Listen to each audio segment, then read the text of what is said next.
الحمدللہ رب العالمین والصلاة والسلام علی حبیبہ محمد وآلہ وصحبہ اجمعین اما بعد اعوذ باللہ من الشیطان الرجیم بسم اللہ الرحمن الرحیم فمن افترى علی اللہ الکذب من بعد ذلك فأولئک هم الظالمون اللہم سبحانک لا علم لنا الا ما علمتنا انک انت العلیم الحکیم مولایا صلی وسلم دائما ابدا علی حبیبک من زانت بالسرور وذسامین کرام السلام علیکم ورحمۃ اللہ وبرکاتہ۔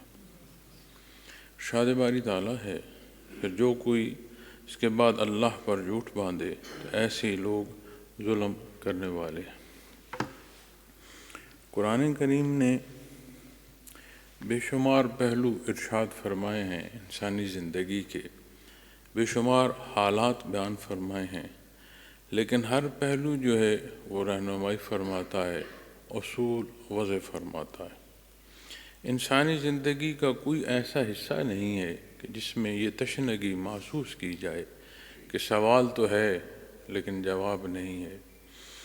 نبی کریم صلی اللہ علیہ وسلم کا بہت بڑا معجزہ قرآن کریم ہے کہ جو ہر ضرورت کو پورا فرماتا ہے کہ ہر پہلو سے، ظاہری طور پر بھی اور باطنی طور پر بھی۔ ایمان لانا اقرار ہے لیکن صدق نہ ہو تو ایمان نہیں شمار ہوتا۔ تو دونوں پہلو، ظاہری اور باطنی، ہر پہلو سے رہنمائی فرماتا ہے۔ یہ حصہ جو آج ہمیں تلاوت کرنے کی سعادت نصیب ہوئی ہے، شان نزول میں وہ واقعات ہیں کہ جب یہود و نصارہ یہ اعتراض کرتے تھے کہ حضرت ابراہیم علیہ السلام کے پیروکار تو ہم ہیں، فریقین اپنی طرف نسبت کرتے تھے اور مسلمانوں پر اعتراض کرتے تھے، اور اعتراضات میں بے شمار پہلو وہ بیان کرتے۔ ان میں ایک حصہ یہ بھی تھا کہ حضرت ابراہیم علیہ السلام آپ کا رہنا، آپ کی جو عبادات، آپ کے پہلو، اسی طرح حضرت یعقوب علیہ السلام کی نسبت کہ ان کا کھانا انہوں نے کیسے بطور توارث دین حاصل کیا اور ان کے اعمال کیا تھے۔ تو ان تمام گفتگو اور بحث میں ایک حصہ ایسا بھی تھا کہ جس نسبت وہ اعتراض کرتے تھے کہ اونٹ کا گوشت انہوں نے چھوڑ دیا تھا، یا اونٹ کا دودھ جو اونٹنی کا ہے وہ چھوڑ دیا تھا تو آپ استعمال کرتے ہیں، اور ساتھ دین ابراہیمی جو ہے اس حکم اور اس پہلو کے ماننے والے بھی ہیں۔ تو اصل تو ہم ماننے والے ہیں کہ ہم نے وہ چیزیں چھوڑ دی۔ تو قرآن کریم جہاں کسی اعتراض کا جواب ارشاد فرماتا ہے وہ اصول ہوتا ہے، ایسا اصول ہوتا ہے کہ اس طرح کے کوئی بھی اعتراضات جو ہیں ان کا جواب مدلل بھی ہوتا ہے اور واضح فرما دیتا ہے، ایسی تفریق کر دیتا ہے کو باطل کی کہ آمیزش نہیں رہتی۔ تو اللہ جل شانہ نے انہیں کے اس حصے میں کہ جہاں تورات کو وہ مانتے ہیں کہ اسے لایا جائے، اسے پڑھے۔ اب جب تورات و انجیل کی بات آتی ہے تو ان میں تو ایسی نشانیاں بھی موجود ہیں کہ جو نبی کریم صلی اللہ علیہ وسلم کی بعثت سے متعلق ہیں، آپ کی ذات اقدس سے متعلقہ ہیں۔ نہ صرف آپ صلی اللہ علیہ وسلم کی ذات اقدس بلکہ آپ کے خدام کی نشانیاں بھی، اور قرآن کریم نے یہ بیان فرمایا، اور اس کی مثال تاریخ اسلام میں موجود ہے کہ بیت المقدس کی فتح کے موقع پر بھی ایک بہت بڑی مثال ہے کہ جب حضرت عمر فاروق رضی اللہ تعالیٰ عنہ تشریف لے گئے تو آپ کا آنا، جس انداز سے آپ تشریف لائے، وہ تمام وہ حصے تھے کہ اہل کتاب کے علماء نے کہا ان سے نہیں لڑا جا سکتا، یہ وہ نشانیوں کے حامل ہیں کہ ان سے جو لڑے گا وہ تباہ ہوگا۔ تو اسی طرح شہر پناہ حوالے کر دیا تھا بغیر لڑے۔ تو جب یہاں بات آتی ہے تو اللہ جل شانہ نے جو ارشاد فرمایا کہ جو مانتے ہو، جس تورات کو مان رہے ہو، جس اللہ کے کلام کو مان رہے ہو، جس میں آمیزش بھی کرتے ہو، اس میں جو کچھ بیان ہے۔ اب حضرت یعقوب علیہ السلام بیماری یا تکلیف کسی میں مبتلا ہوئے، اس میں عموماً وہ جیسے عرق النساء کہتے ہیں، اس طرح کی علماء کرام بیان فرماتے ہیں کہ ایک ٹانگ میں جو درد چلتا ہے، اس طرح کی تکلیف تھی۔ تو آپ نے یہ نظر مانی کہ اس سے مجھے نجات نصیب ہو گئی تو میں اپنی مرغوب غذا جو ہے اسے چھوڑ دوں، اس وقت اس نظر کا ماننا جائز ہوگا یقیناً۔ اسی لیے اللہ کا حبیب ارشاد فرمایا، تو جب صحت یابی نصیب ہوئی تو انہوں نے وہ چھوڑا، لیکن احکام شرعی میں وہ حصہ ممنوع نہ تھا۔ بعد میں جب تورات نازل ہوئی اور وہ حصے جنہیں انہوں نے چھوڑا تھا نظر مان کر، اور بعد کے لوگوں نے اسے حلت و حرمت میں چھوڑا، تو تورات کے نزول میں پھر حلت و حرمت جو ہے وہ نافذ فرما دی گئی۔ تو جب وہ یہاں اعتراض کر رہے ہیں تو اللہ جل شانہ نے ارشاد فرمایا ہے کہ تم اپنے اگر اتنے ہی تم سچے ہو تو جو حصہ تمہارے پاس ہے جسے مانتے ہو، اس میں جو کچھ اللہ نے ارشاد فرمایا تھا وہ اس کے بارے میں کیا ہے؟ تو وہ یقیناً جھوٹے تھے۔ تو اس لیے ارشاد فرمایا پھر جو کوئی اس کے بعد اللہ پر جھوٹ باندھے تو ایسے لوگ ظلم کرنے والے ہیں، یعنی حق آ گیا، کسی طرح کا کوئی شائبہ نہیں ہے، پھر جو جھوٹ بول رہا ہے وہ ظلم کر رہا ہے۔ اب معزز سامعین کرام، ایک اعتراض کیا گیا، اس کا قرآن کریم نے جواب ارشاد فرمایا۔ آج ہم تلاوت قرآن کریم کی نصیب ہو رہی ہے اور اس پہلو پر گفتگو نصیب ہو رہی ہے۔ آج جب ہم دیکھتے ہیں تو ہماری زندگیوں میں کتنے ظلم ہیں۔ آپ غور فرمائیں کہ ہمارا اقرار کیا ہے، ہمارا ماننا کیا ہے، قرآن کریم نے جو ارشاد فرمایا وہ مطابقت، پھر ہمارے وہ اعمال جو ہم اختیار کر رہے ہیں۔ انسانی زندگی کی ضرورت ہے خوراک، اب اس خوراک میں جو حکم ہے وہ وہاں کی حلت و حرمت آپ دیکھیں کہ نہ صرف حلال ہو بلکہ پاک حلالاً طیبہ، قرآن کریم ارشاد فرماتا ہے کہ اس کی پاکی بھی ہو۔ تو جب ہم ان باریکیوں کو دیکھیں گے تو جو اقرار کر رہا ہے لیکن حکم کے مطابق عمل نہیں کر رہا، پھر اس کا جو معاملہ ہے یا اس کا جو کردار ہے وہ کن حدود میں داخل ہو، تو وہ بھی یقیناً پھر ظلم کر رہا ہے۔ قرآن کریم فرما رہا ہے ذالک فاولئک هم الظالمون، تو ایسے ہی لوگ ظلم کرنے والے ہیں۔ اب وہ ظلم کر رہا ہے تو پھر اس کا نتیجہ بھی تو اس نے بھگتنا ہے۔ اللہ کریم معاف فرمائے، بتقاضائے بشریت بے شمار کمزوریوں اور غلطیوں کا بندے سے غلطیاں سرزد ہوتی ہیں، لیکن کسی غلطی کا جواز پیدا کرنا، اس سے بہت بڑی غلطی جو ہے مزید پیدا ہوتی ہے۔ کسی غلطی اور گناہ کا اقرار کرنا اور بات ہے، گناہ گناہ ہی رہے گا، لیکن کسی غلطی کا مرتکب ہوتے پھر جواز دینا کہ یہ لازم تھی یا یہ درست ہے، یہ بہت بڑا ظلم ہے۔ جب بندہ غلطی میں آتا ہے اور پھر واپس نہ آئے تو یہ غلطیوں کا سفر پھر ڈبونے کا سبب بنتا ہے۔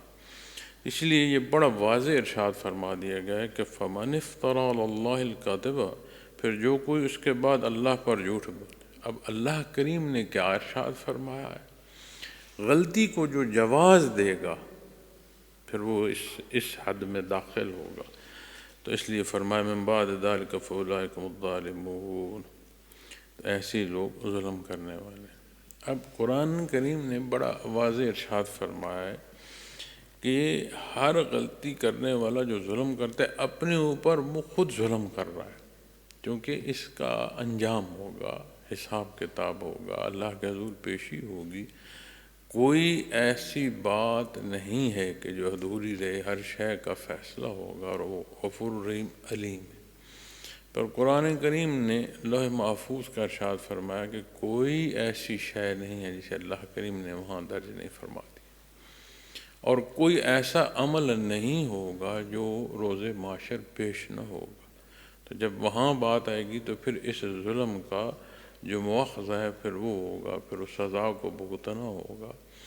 پھر ایک حصہ ہے کہ وہ انجام جہاں حساب کتاب ہے وہاں کی تکلیف، لیکن جس عمارت کی تعمیر میں کوئی پتھر ٹیڑھا رکھا جاتا ہے اس کی ساری تعمیر ہی تکلیف دہ ہو جاتی ہے، چاہے جائے کہ اس کی تکمیل کے بعد وہ عمارت گرے، وہ جو تعمیری عمل ہوتا ہے اس میں ہی تکلیف آنا شروع ہو جاتی ہے، اس لیے کہ ہر آنے والا اگلا جو پتھر ہے اسے رکھنا محال ہو جاتا ہے۔ تو جب کوئی بھی عمل بد اختیار کیا جاتا ہے تو وہ جو انسانی معاشرے میں ایک تعمیر ہے وہاں کا پتھر ٹیڑھا ہو جاتا ہے۔ اسی لیے عمل بد کو قرآن کریم نے فساد بیان فرمایا، اور فساد فی الارض کے معنوں میں وہ داخل ہو جاتا۔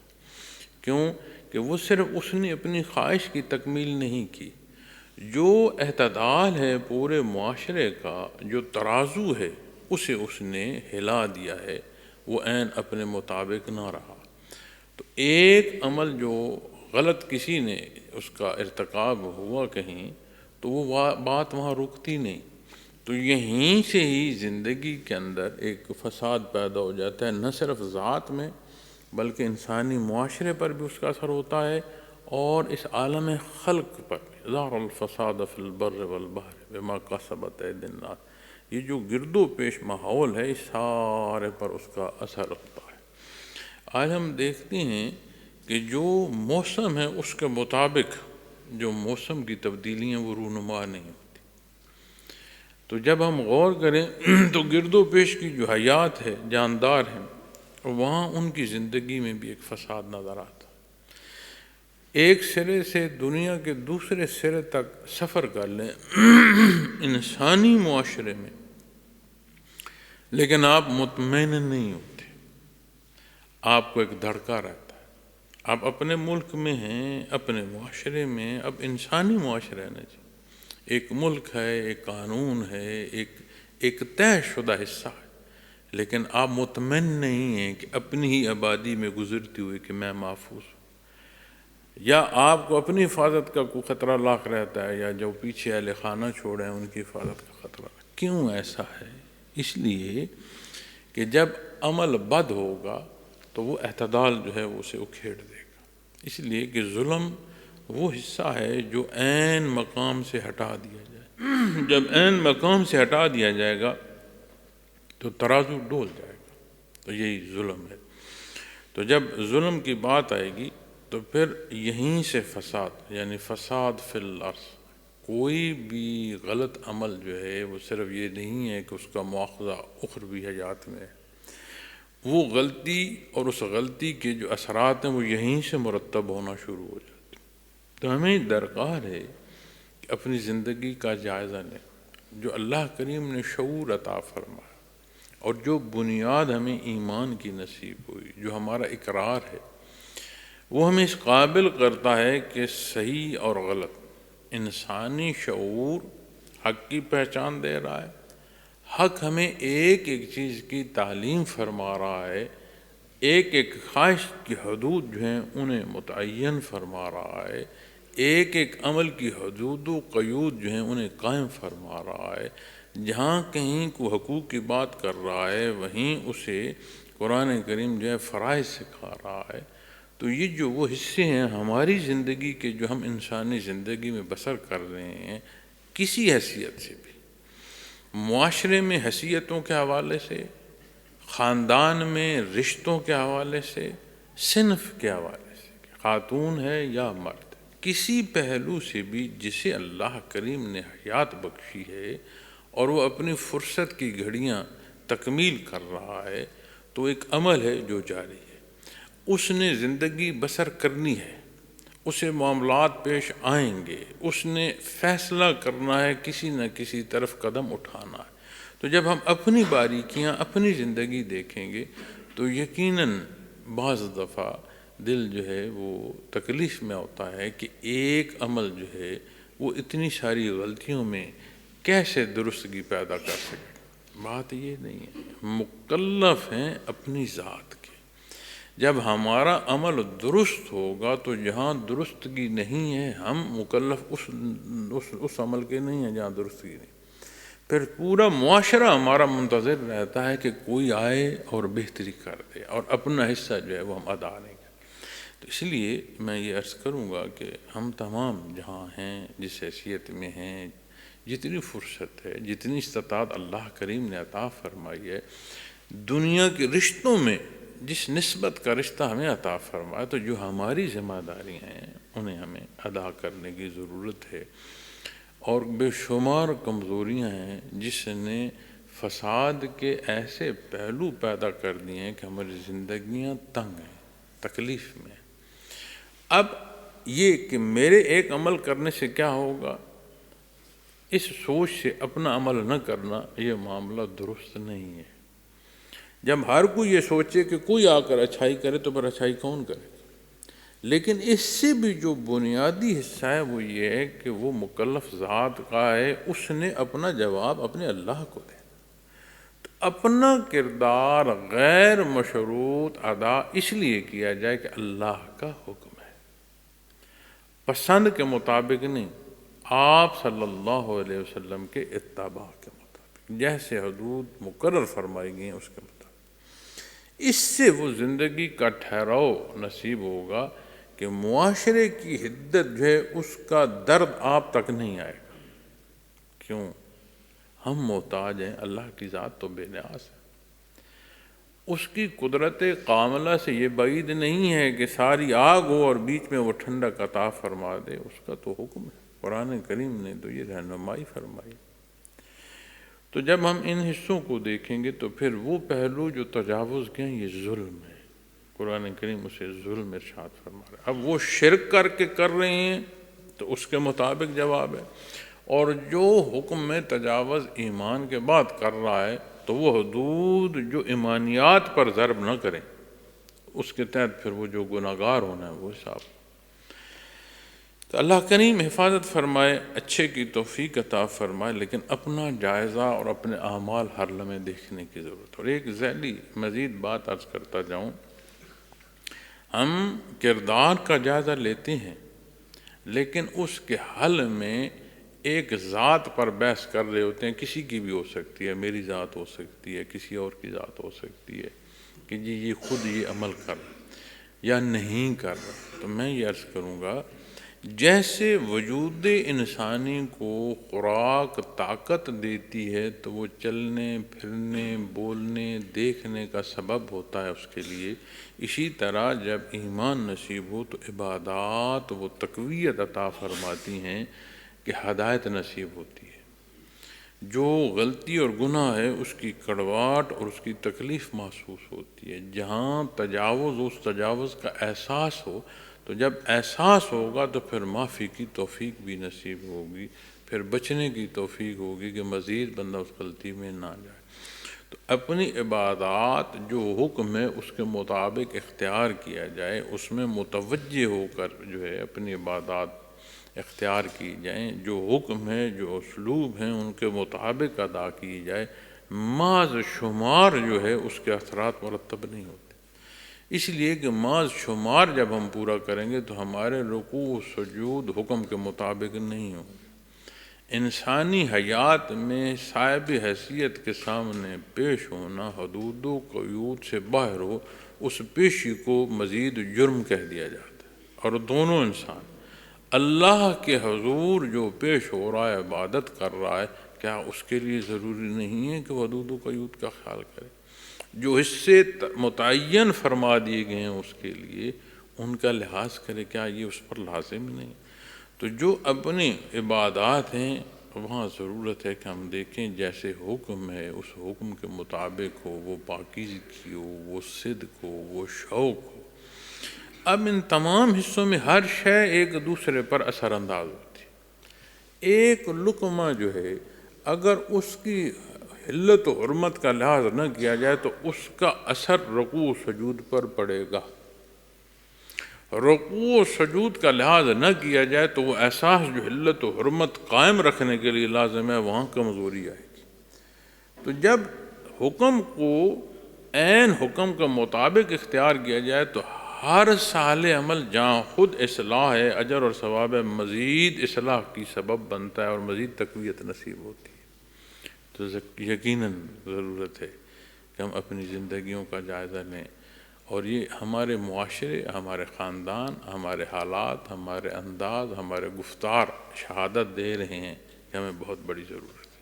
تو آج اگر زندگی کی تکلیف ہے تو ہم دور نہیں کر رہے، تو اگر اسی روش پر رہیں گے تو جو آخرت کی تکلیف ہے پھر وہ بہت زیادہ ہوگی۔ اللہ معاف فرمائے۔ قل صدق اللہ، کہہ دیجیے کہ اللہ نے سچ فرمایا۔ یقیناً اللہ کا حکم سچا ہے۔ اب جو اعتراض کر رہے ہیں ان کے اعتراض موقع پر ایسا جواب آیا ہے کہ وہ اعتراض بودا تھا، جھوٹا تھا، وہ اپنے اس جھوٹ کو کیسے ثابت کر سکتے؟ جھوٹ کو ثابت کیا نہیں جا سکتا، ایسی دلدل ہے جھوٹ کہ اس جھوٹ کے جو نظر آنے والی زمین ہے یہ دلدل ہے، دیکھنے میں کیسی بھی نظر آ رہی ہو لیکن یہ ایسی دلدل ہے کہ اس پر قدم جو رکھتا ہے وہ اس میں ڈوبتا ہے، غرق ہوتا ہے۔ جھوٹ پر پھر جھوٹ بولا جائے لیکن پھر بھی وہ سچ نہیں ہوتا، ڈگمگا جاتا ہے۔ تو اللہ جل شانہ نے فرمایا قل صدق اللہ، کہہ دیجیے کہ اللہ نے سچ فرمایا۔ فاتبعوا ملت ابراہیم حنیفا، اور فرمایا تو دین ابراہیم علیہ السلام حنیف کی پیروی کریں، یعنی عین سیدھا راستہ۔ اب بیت اللہ شریف جو ہے اس کی تعمیر میں حضرت ابراہیم علیہ السلام کی نسبت بڑی بنیادی حصے ہیں۔ اب دین ابراہیم کے مطابق جو اعتراضات ہیں وہ مشرک کر رہی ہیں، اللہ کریم نے اس کا جواب ارشاد فرمایا۔ اب یہاں جو فرمایا جائے کہ اللہ نے سچ فرمایا، یعنی وہ حصہ اختیار کیا جائے جو حضرت ابراہیم علیہ السلام نے اختیار کیا تھا۔ وما کان من المشرکین، اور وہ شرک کرنے والوں میں سے نہیں تھے۔ اب یہاں یہ بات جاننا لازم ہے کہ حضرت ابراہیم علیہ السلام کی پیروی اس عمل کے نسبت ہے جو حق کی ہے، باقی شریعت جو ہے وہ شریعت محمد رسول اللہ صلی اللہ علیہ وسلم ہے۔ اسی لیے کہ اگر ہم قربانی بھی کرتے ہیں تو ہم قربانی اللہ کریم نے اس عمل کو پسند فرما اس نسبت ہے، لیکن ہم جو قربانی کرتے ہیں وہ شریعت محمد رسول اللہ صلی اللہ علیہ وسلم کے تحت کرتے ہیں۔ اسی طرح اللہ کریم نے انبیاء مبعوث فرمائے، اللہ کریم نے نبی اور رسول مبعوث فرمائے، جہاں درجہ رسالت نصیب ہوا وہاں شریعت عطا فرمائے گی۔ اس اللہ کے رسول کے بعد جو انبیاء مبعوث ہوئے انہوں نے اس شریعت پر ہی تبلیغ جاری رکھی اور مخلوق کی تربیت فرمائی، لیکن جب بات آتی ہے حضرت ابراہیم علیہ السلام کی تو وہاں جو شریعت ہے، جو احکامات ہیں، اس نسبت سے کہ وہ رخ اللہ کی طرف سے، وحدہ لا شریک، ہر پہلو ہر حصے کا نسبت جو ہے اللہ کی طرف ہے۔ اور فرمایا تم شرک بھی کرتے ہو، جھوٹ بھی بولتے ہو، پھر اپنے آپ کو حضرت ابراہیم علیہ السلام کا پیروکار بھی کہتے ہو، وما کان من المشرکین، اور وہ شرک کرنے والوں میں سے نہیں۔ محترم سامعین کرام، آج ہم بڑے معذرت خانہ مسلمان ہیں، دعوی ایمانی میں ہم اتنے کمزور ہو چکے ہیں کہ ہم مسلمان ہونا جو ہے ہمارے اس عمل کا کلام جو ہے اس میں بھی کمزوری ہے، معذرت خانہ، شرمندہ جسے کہتے ہیں مسلمان۔ انسانی زندگی میں جو بنیاد ہوتی ہے نا، بنیاد وہ اس کا فیت ہوتا ہے، اس کا نظریہ ہوتا ہے، اور ہمارا نظریہ یا ہمارا فیت کیا، دین کیا ہے، اسلام۔ ہم حق کے ہوتے ہوئے معذرت خانہ ہے، اور جو شرک کر رہے ہیں قرآن ان 15 صدیوں پہلے ارشاد فرما رہا ہے کہ وہ کیا اعتراض کر رہے ہیں، اور حق کیا ہے، قل صدق اللہ، کہہ دیجیے کہ اللہ نے سچ فرمایا۔ ہم مان رہے ہیں اور ہم معذرت خانہ ہے، اور آج بھی جو مشرک ہے آج بھی وہ یہ بات کہہ رہا ہے کہ حضرت ابراہیم علیہ السلام کی ذات وہ ہے جہاں ہم سارے آ کر جمع ہو جاتے ہیں۔ وہ کیا کہہ رہے تھے کہ ہم پیروکار ہیں۔ آج جو یہود و نصارہ وہ کیا کہہ رہے ہیں، ابراہیم ایکارڈ کو مانو۔ ابراہیم ایکارڈ کیا ہے، ہم احمد الناس تو جانتے بھی نہیں کہ یہ لفظ کیا ہے۔ یہ کہہ رہے ہیں کہ حضرت ابراہیم علیہ السلام پر ہم تو سارے جمع ہو جاتے ہیں، اس لیے ہم سارے ایک ہیں۔ تو جب ہم سارے ایک ہیں تو پھر قرآن کریم جو فرقان حمید ہے، جو غلط اور صحیح کو واضح فرما رہا ہے، پھر یہ اس کا اقرار ہمارا کہاں گیا؟ پھر اتباع محمد رسول اللہ صلی اللہ علیہ وسلم پر ہمارا جو بنیاد ہے وہ کہاں گئی؟ یہ جو قل صدق اللہ، یہ ہمارا ایمان کہاں گیا؟ مسلمان ممالک وہ کیا کہہ رہے ہیں کہ ابراہیم ایکارڈ کو مانو، تو جب ابراہیم ایکارڈ کو مانو گے تو یہود و نصارہ جو ہیں ہم سارے وہاں جمع ہو جاتے ہیں، اس لیے کہ یہودی کہتے ہیں کہ حضرت ابراہیم علیہ السلام کے پیروکار ہم ہیں، اور عیسائی کہتے ہیں کہ حضرت ابراہیم علیہ السلام کے پیروکار ہم ہیں، اور مسلمانوں کو فرمایا جا رہا ہے فاتبعوا ملت ابراہیم حنیفا، ایسے آپ جو ہے حضرت ابراہیم علیہ السلام کی طرح پیروی کریں جیسے وہ ایک دین حنیف، ایک سیدھے راستے پر تھے۔ تو آج ساری بات، اور ہم ہیں کہ ہم شرمندہ مسلمان ہیں، لیکن جو کفر و شرک کر رہے ہیں وہ اس پر اس درجے کے ڈٹے ہوئے ہیں کہ آج بھی اپنے اس موقف پر وہ بات کر رہے ہیں، اور ہم کیا کہہ رہے ہیں کہ اچھا ٹھیک ہے ہم مان لیتے ہیں۔ کتنے ہمارے مسلمان حکمران ہیں جو مان رہے ہیں، اور کتنے انتظار میں کھڑے ہیں کہ ہمارے حالات ایسے ہو جائیں کہ ہم مان لیں۔ تو کیا تمہارا یہ اقرار تمہیں محفوظ کر دے گا؟ اللہ جل شانہ کی دنیا ہے، یہ جہان کا مالک ہے، وہ فرماتا ہے دنیا بھی اس کی ہے اور آخرت بھی اس کی ہے۔ اسی لیے مسلمان کو قرآن ربنا آتنا فی الدنیا، دنیا کے مانگنے کی خیر بھی اللہ سے فرماتا ہے اور آخرت کی بھی فرماتا ہے۔ ہم جب اس شرمندگی کو ہی اپنائیں گے تو پھر ہمارے فیصلے ایسے ہیں۔ اللہ کریم نے کسی کی جو زندگی یا کسی کا جو عقیدہ ہے اس پر پابندی نہیں فرمائی۔ کوئی عیسائی رہنا چاہتا ہے رہے، کوئی اعتراض نہیں، یہ اس کا فیصلہ ہے، نتائج اس نے بھگتنے۔ کوئی یہودی ہے رہے، اس نے اپنے عقیدے کا حساب دینا، کوئی پابندی نہیں۔ ریاست اسلامی کا قیام ہو اور قرآن کا نفاذ ہو تو بھی ان کی نہ صرف ان کی حفاظت کی ذمہ داری آتی ہے، ان کی بدعتگاہوں کی بھی ذمہ داری آتی ہے۔ یہ تو ایک ایسا ہر چیز کا مرغوبہ کر دیا گیا ہے کہ حق و باطل کی آمیزش کر دی جائے تاکہ کسی کو کسی بات کی کوئی سمجھ نہ آئے، سب کہیں سب ٹھیک ہے، انسانیتی مذہب ہے۔ انسانیت سکھاتا ہی دین اسلام ہے۔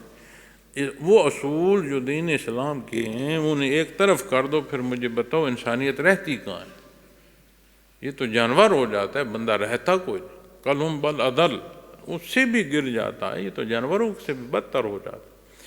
تو آج جب ہم اپنی ان بنیادوں کو دیکھیں تو اللہ کریم ہمیں فرما رہا ہے فاتبعوا ملت ابراہیم حنیفا وما کان من المشرکین، اور وہ شرک کرنے والوں میں سے نہیں تھے۔ تو آج جو شرک کو مانو گے تو یہ جو قل صدق اللہ کو کیا جواب ہم دیں؟ ہمارے نزدیک ہمارا ہونا، ہماری حیثیتیں، ہمارے اقتدار بڑے عزیز ہیں۔ ہم بھول جاتے ہیں کہ بڑے بڑے مقتدر حصے دنیا میں آئے ہیں اور فنا ہو گئے۔ ہم ہی نہیں ہیں، ہمارے بعد جانے کتنی مخلوق آئے گی، اللہ بہتر جانتا ہے، وہ سارے کدھر گئے۔ تو پوری ایسی ترتیب بنائی گئی ہے کہ امت مسلمہ میں جہاں بھی قوت یا مقتدر حصے ہیں انہیں اس طرح اس میں الجھا دو کہ وہ اپنا زندگی کا محصل اسی اقتدار کو سمجھے۔ عامت الناس جو مرضی کہتی پھرے، جو مرضی چیختی پھرے، کوئی نہیں پوچھتا۔ تو کیا ہم اسی طرح بے سود رہیں گے؟ میں نہیں کہتا کہ جو دین اسلام پر عمل نہیں کر رہا اس کے گلے کاٹ دو، میں کبھی بھی یہ نہیں کہتا، لیکن کیا جو دین اسلام کا حکم ہے اس پر عمل پیرا ہونا، کیا یہ اس بات کا کہنا جرم ہے؟ کیا اس بات کا جائزہ لینا یہ درست عمل نہیں؟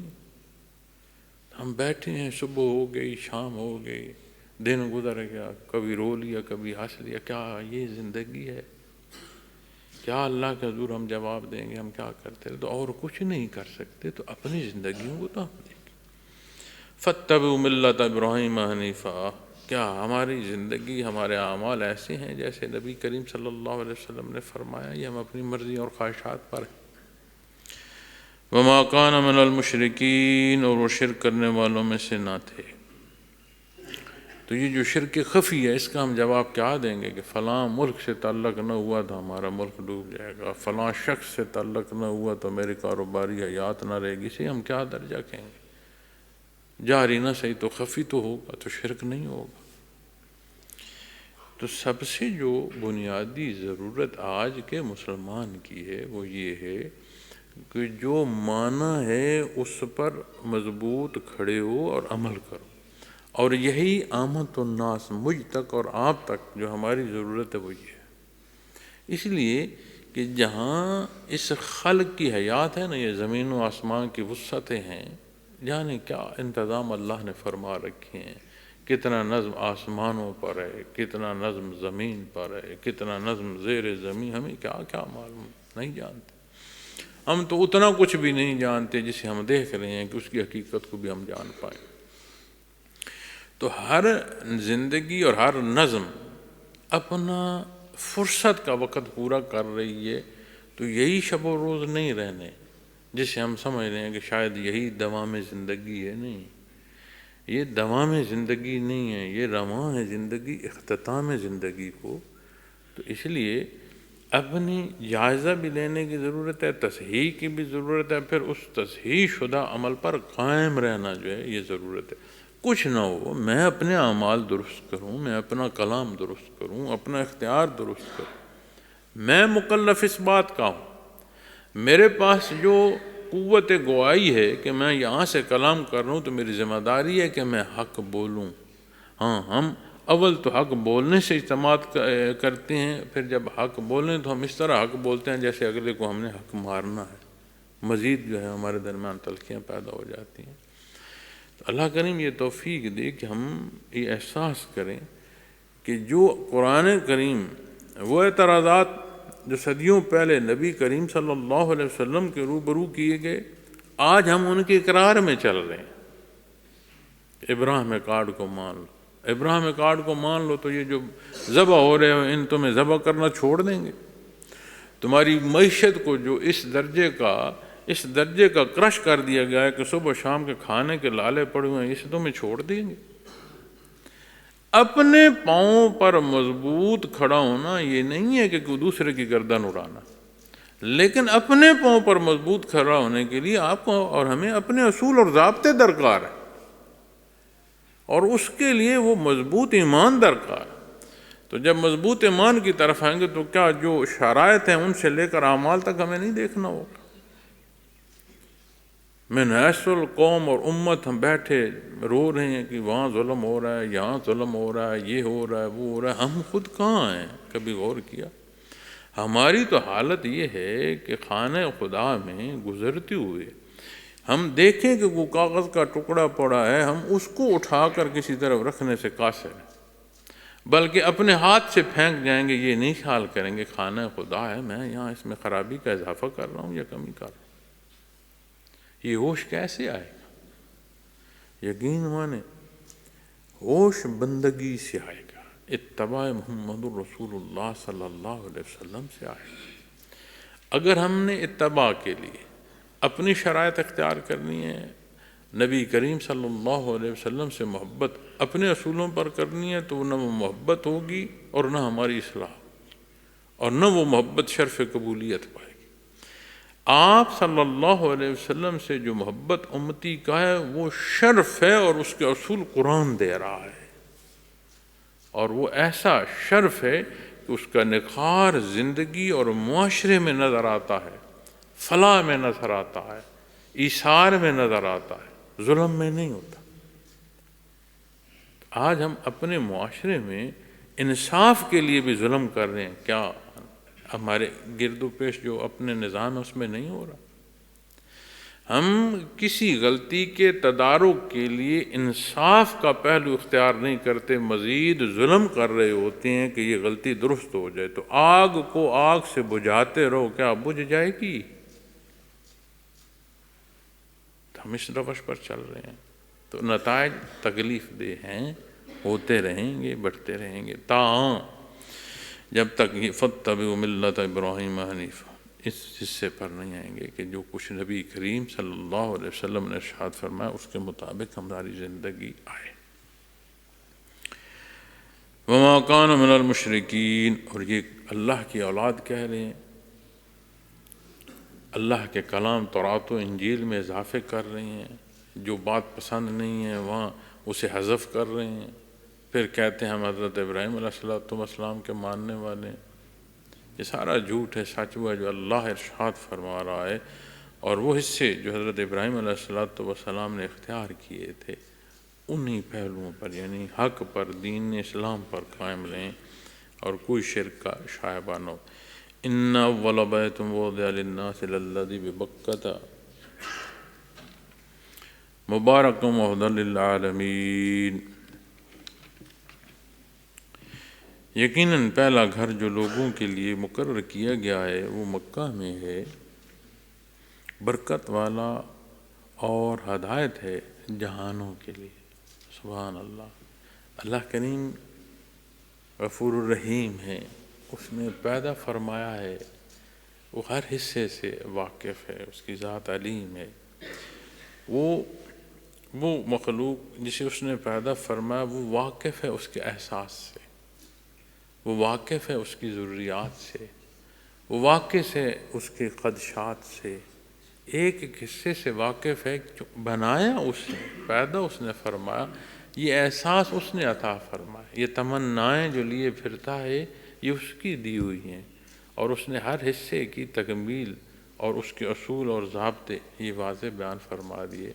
وہ ذات جو ایمان بالغیب میں بہت بڑا غیب ہے کہ نہ دیکھ سکتے ہو دیکھتی آنکھوں، نہ سنتے کانوں سن سکتے ہو، نہ چھو سکتے ہو، لیکن نوری ایمان ایسا ہے کہ ان تعبد اللہ کأنک تراہ فإن لم تکن تراہ فإنہ یراک۔ ایمان وہ جلا بخشتا ہے کہ دیکھ نہیں سکتے لیکن جیسے اسے دیکھ کر رکوع سجود کر رہے۔ اس غفور الرحیم نے ایک ایسا مقام عطا فرما دیا اپنی اس مخلوق کو کہ جسے اس نے پسند فرمایا کہ یہ میرے حضور سجدہ ریز ہو اور سبحان ربی الاعلیٰ عرض کرے، یہ عرض کرے اور وہ قبول فرمائے۔ سبحان اللہ۔ تجلیات ذاتی کا محبت بیت اللہ شریف اس نے عطا فرمایا، اور بیت اللہ شریف کی ایسی برکات ہیں جو ہر بندے مومن کو نصیب ہوتی ہے۔ حج صاحب استطاعت پر ہے، اس کی شرائط ہے، بنیادی فرائض میں ہے، لیکن جس طرح روزے کے ساتھ مشروط حصے ہیں کہ اس اہل ہو کے روزہ رکھ سکے، اسی طرح حج وہ فریضہ ہے جو صاحب استطاعت پر فرض ہے۔ تو جب صاحب استطاعت پر آئیں گے تو وہ فقہ میں سارے حصے بیان فرمائے گئے ہیں، ذات کے حوالے سے، سفر کے حوالے سے، صحت کے حوالے سے، اپنی جو ذمہ داریاں ہیں ان کے حوالے سے، اخراجات کے حوالے سے، ہر حصہ بیان فرمایا گیا اس کی۔ تو جب بات آتی ہے بیت اللہ شریف کی تو جو نہیں جا سکتا، خرابی صحت کی وجہ سے نہ جا سکے، مالی وسائل کی وجہ سے نہ جا سکے، حفاظت جو ہے اس کے مسائل ہو نہ جا سکے، گھر جو ہے وہ محفوظ نہ ہونا جا سکے، کوئی سبب بھی ہو، وہ جو 5 دفعہ رخ کرتے وہ کہاں کرتے ہو؟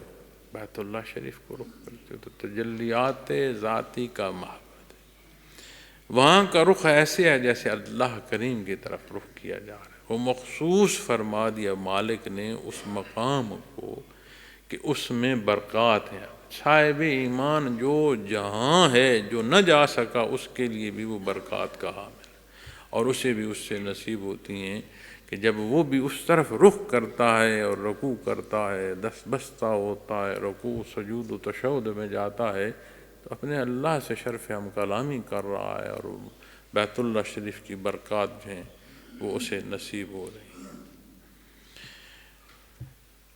تو فرمایا یقیناً پہلا گھر جو لوگوں کے لیے مقرر کیا گیا للذی ببکۃ، یہاں با لفظ جو ہے یہ عربی میں عموماً جو میم کی جگہ با بھی بولتے ہیں، پھر کچھ مفسرین کرام یہ بھی بیان کرتے ہیں کہ عین جو بیت اللہ شریف کی جگہ ہے اس کو بھی لفظ بکہ جو ہے وہ کہا گیا ہے، باقی یہ جو علاقہ ہے اس کو مکہ کہا گیا ہے، لیکن عربی زبان میں یہ میم اور بے اس کا فرق جب آتا ہے تو وہ بھی بکہ لفظ بیان کرتے ہیں۔ حضرت جی رحمۃ اللہ تعالیٰ علیہ نے جو ترجمہ فرمایا وہ لفظ مکہ ہی بیان فرمایا، اور یہ جو علمی بحث ہوتی ہے اس کے لیے ایک استعداد جو ہے علمی وہ درکار ہوتی ہے۔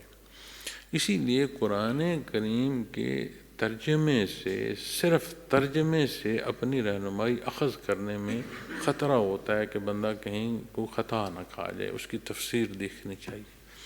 جب آپ تفسیر دیکھتے ہیں تو تفسیر جو لکھ رہا ہے یا بیان کر رہا ہے صاحب تفسیر جو ہے، اس کا وہ علم جو ان حدود و قیود میں جو نبی کریم صلی اللہ علیہ وسلم نے مقرر فرمائی ہیں ہمارے لیے آسانیاں تحقیقی پہلو میں کر رہے ہوتے ہیں۔ تو جب کوئی جس کا دینی علم نہ ہو، یہ دسترس نہ ہو کہ دینی علوم پر اس کی کسی درجے کی مہارت ہو، تو دنیاوی علوم یا دنیاوی شعور کے تحت صرف زبان کے معنی کو سمجھ کر اپنے لیے تعین کرنا، اس میں نقص یہ آ جاتا ہے کہ متشابہات میں کیا کرو گے؟ وہ حکم جو دیا گیا ہے لیکن اس حکم کی تکمیل میں پھر کیا کرو گے؟ وہ قرآن کریم نے جو صلاح کا فرمایا تو اس کے اوقات، اس کے رکوع و سجود، وہ تعین کہاں سے لو گے؟ اس میں اللہ کے حضور کہاں کیا پڑھو گے؟ یہ کہاں سے لو گے؟ تو یہ وہ حصے ہیں جہاں خدشہ ہوتا ہے کہ بندہ خطا نہ کھا جائے، اور یہ آج کے ہمارے معاشرے کا ایک یہ مسئلہ بھی ہے کہ جو بندہ بھی کوئی بات کہتا ہے اس سے پہلے جو اعتراض کیا جاتا ہے وہ کہتا ہے مجھے قرآن میں دکھاؤ۔ اب اس قرآن کریم کے اصول اور ضابطے جو نبی کریم صلی اللہ علیہ وسلم نے مقرر فرمایا، احادیث مبارکہ ہے، سنت خیر الانام ہے، پھر وہ حدود جو خیر القرون میں جو نبی کریم صلی اللہ علیہ وسلم نے صحابہ کرام کو سمجھایا، سکھایا، تصحیح فرمائی، ذاتی طور پر اپنی ذات مبارکہ عملی نمونہ مخلوق کو عطا فرمایا، اور وہ حدود جو خیر القرون میں تعین کی گئی ساری فقہ ان حدود کے تحت آتی ہے۔ تو جب وہاں کی بات آتی ہے تو آج اگر اٹھ کر کو کھڑا ہو کر کہہ دے نہیں اس بات کو میں ایسے سمجھوں گا یا ایسا نہیں سمجھتا، تو اس کے انکار کی حیثیت ہی کوئی نہیں، اس لیے کہ جن ہستیوں کی نسبت بات ہو رہی ہے وہاں سے اصول آ رہے ہیں، انہوں نے نبی کریم صلی اللہ علیہ وسلم سے سمجھا، سیکھا، جیسے سمجھا، جیسے سیکھا، جیسے عمل کی، اس کی تصحیح فرما ہم تک وہ پہنچنے کا سبب بنے۔ اسی لیے اجماع امت جو ہے اسے دیکھا جاتا ہے، وہ اصول دیکھے جاتے ہیں فقہ میں جو ان حدود میں جن کا تعین ہوتا ہے۔ تو آج ہمارا یہ بھی بہت بڑا مسئلہ ہے کہ ہم ترجمہ دیکھتے ہیں اور اس ترجمے کے بعد پھر ہم کہتے ہیں جو مجھے سمجھ ہے یہی سمجھ ہے، حالانکہ وہی بندہ جو یہ بات کہہ رہا ہوتا ہے امور دنیا میں جو مہارت رکھتے ہیں ان سے رجوع کر رہا ہوتا ہے، دین میں رجوع نہیں کر رہا، دنیا میں رجوع کر رہا۔ دنیا میں پھر کیوں رجوع کر رہے ہو؟ سائنس اور ٹیکنالوجی میں جاتے ہو، میڈیکل میں جاتے ہو، تو وہاں کیوں رجوع کرتے ہو جو آپ کا سرچز ہیں؟ تو یہاں کیوں نہیں کرتے؟ تو یہ بڑی بنیادی حصے ہیں۔ ہمارے معاشرے میں یہ ضرورت ہے کہ ہمیں اس حصے کو سمجھنا ہے کہ جو قرآن فرما رہا ہے کن اسلوب کو اختیار کرنے سے وہ اصول اور ضابطے میں سمجھ پاؤں گا، ان تک کی رسائی کی ضرورت ہے۔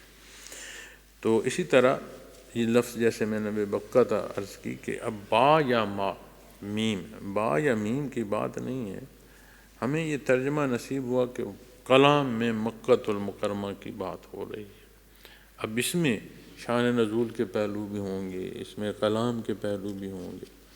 اب یہ وہ حصے ہیں جو عظمت بیان فرمائی جا رہی ہے، ان کا اس عظمت سے وہ تعلق نہیں ہے جو ہمیں حکم دیا جائے، اس کی جزیات میں سے ایک جو ضرور ہے۔ تو جب ہم قرآن کریم کے اصول اور ضابطے جو بنیاد ہمیں دی جا رہی ہے اس سے ہٹ کر آگے اس پر بحث پر چلے جاتے ہیں جس کا حکم ہمارے لیے نہیں، اب مجھ سے یہ سوال نہیں ہوگا قبر میں کہ میم پڑھا ہے یا با پڑھا ہے، لیکن مجھ سے یہ سوال ہوگا کہ بیت اللہ شریف کی طرف جو رخ کر کے نماز پڑھنی تھی وہ پڑھی ہے کہ نہیں پڑھی، جو رکوع و سجود تھے وہ کیسے تھے۔ تو یہ وہ اصول ہیں، ان کو سمجھنے کے لیے ان حصوں کی ضرورت ہے کہ اس کی نزاکت کو بھی جانا جائے۔ مبارک و ہدی للعالمین، برکت والا اور ہدایت ہے جہانوں کے لیے۔ اللہ کا بہت بڑا احسان ہے کہ اللہ جل شانہ نے ہمیں تجلیات ذاتی کا محبت عطا فرمایا اور اس کی برکات نصیب ہو رہی ہیں۔ وقت تمام ہوا، انشاءاللہ اگلے بیان میں اس سے متعلق جو مزید پہلو ہیں وہ عرض کروں گا۔ اللہ کریم میرا اور آپ کا حامی و ناصر ہو۔ وآخر دعوانا الحمدللہ رب العالمین۔